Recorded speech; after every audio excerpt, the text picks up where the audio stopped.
in the beginning of the 1900s, there's this guy named William A. Whitman. He's a businessman and he's really into quarry excavations, and he's basically ruining this side of Mount Penn. And he realizes this because he's excavating it, and he's like, okay, how can I make money off of this without putting a bunch of ruts down the side of this mountain? I know, I'll build something really cool at the top of the mountain that will draw tourists. It can be like a hotel and a restaurant. And he gets a suggestion from somewhere that he's going to build a pagoda. 7 stories tall. Yes.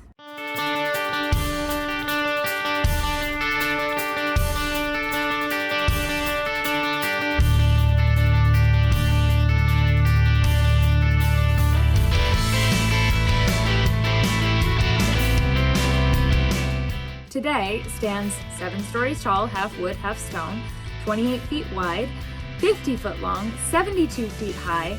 It is 620 feet above the city of Reading and offers a 30-mile panoramic view.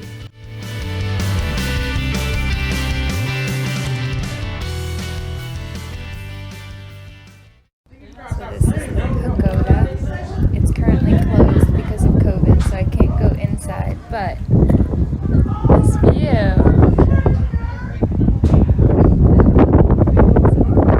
It's pretty amazing. The pagoda was completed in 1908.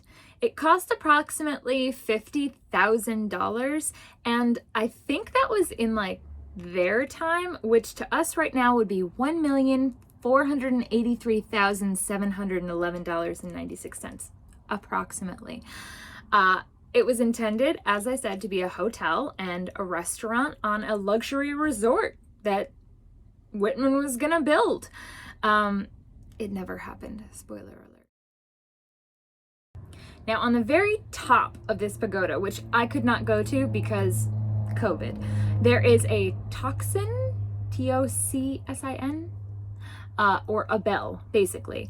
Now, William bought this at the suggestion of a Japanese family that he was friends with that lived in Reading in the early 1900s. He bought it from a tiny town in like north of Tokyo, Obata.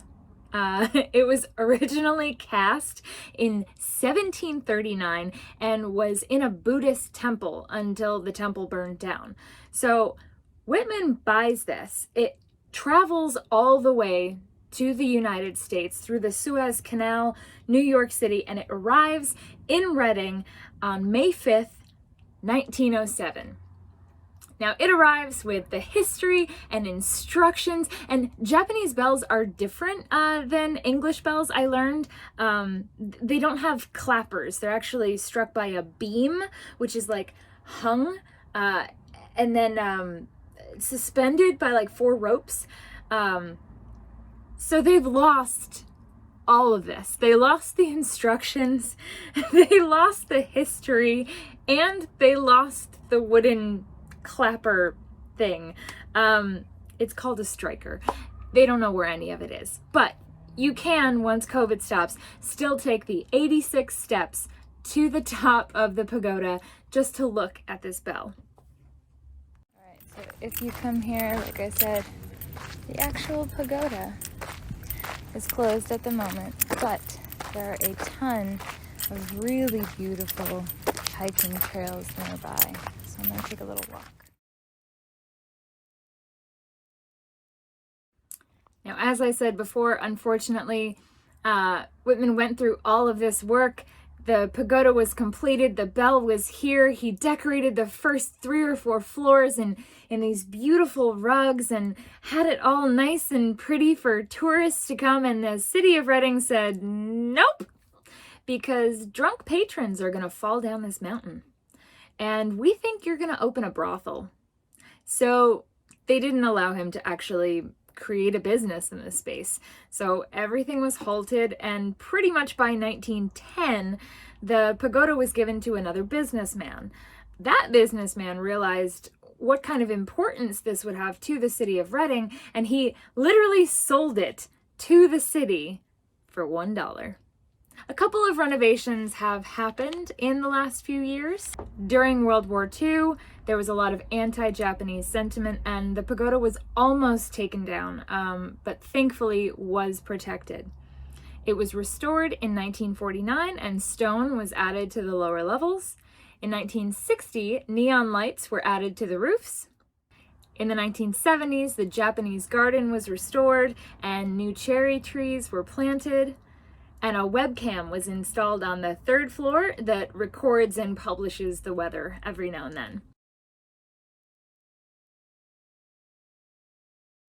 Those lights that were installed are still used to this day. Over the years, they've been used to alert emergency workers with Morse code, and apparently they also alert children of Reading when Santa is coming to town.